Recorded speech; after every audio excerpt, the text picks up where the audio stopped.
Hello বন্ধুরা, আজকে চরম ব্যস্ততম দিন। মানে আজকে আমার শাশুড়ি মায়ের জন্মদিন। উনি মারা গেছেন 2018 সালে। বাট আমরা প্রত্যেক বছর ওনার জন্মদিনটা উনি বেঁচে থাকতে আমরা যেভাবে সেলিব্রেট করতাম, ছেলেরা যেভাবে সেলিব্রেট করতো সেভাবেই করা হয়। তো চরম ব্যস্ততার মধ্যে আমি সারাদিন ঠিকভাবে তোমাদের সাথে অ্যাক্টিভ থাকতে পারছি না। তবু আমি চেষ্টা করছি যতটা সম্ভব তোমাদের সাথে অ্যাক্টিভ থাকা যায়। এখন ওই 5 রকম ভাজা আর ওদিকে খিচুড়িটা হচ্ছে। তো বন্ধুরা ওনাকে উইশ করো। আমি অনেকেই হয়তো ভাববে যে এই জিনিসটা একটু কীরকম মতন ব্যাপার, কিন্তু প্রত্যেক বছর এটা করে থাকি। প্রত্যেক বছর এইভাবে আমরা উদযাপন করে থাকি। তার বাইরে আমরা কোনোদিন কি বললো ভাবি না। তোমরাতেই আমাদের সাথ দিও, এটাই বলতে চাইছি।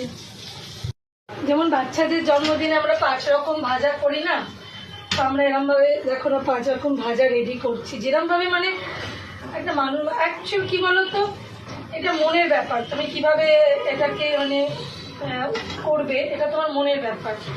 মন যদি চায় তুমি তোমার মায়ের জন্যে এটুকু করতে পারো। মনের ব্যাপার এটাকে নিয়ে মানে কোনো বিকল্প নেই। এটা একটা মনের ব্যাপার, তোমার ইচ্ছার উপর অনেকটা নির্ভর করে, তাই না? মানে কি বলতো, আমি বলছি কোনো বিকল্প নয়, এইভাবেই আমরা করি প্রত্যেকবার।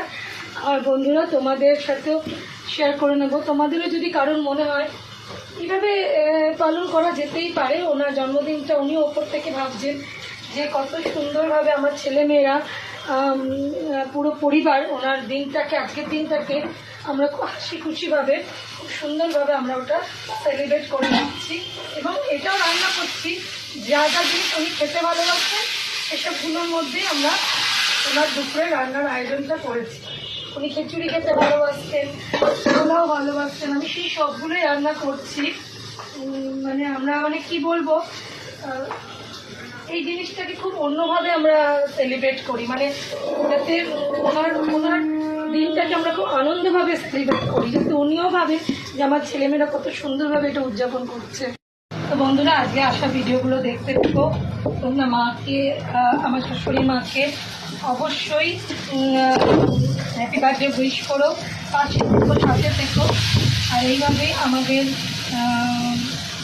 এই ভালোবাসার এই উদ্যোগটাকে যে যেভাবে আমরা সেলিব্রেট করি, যে ওনার প্রতি যে শ্রদ্ধা ভালোবাসা দিই, এটাই সম্মান জানিও এবং অবশ্যই আমাদের পাশে ঠিক আছে।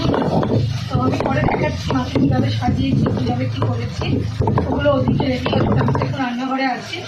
ঠিক আছে বন্ধুরা, সবাই টাটা।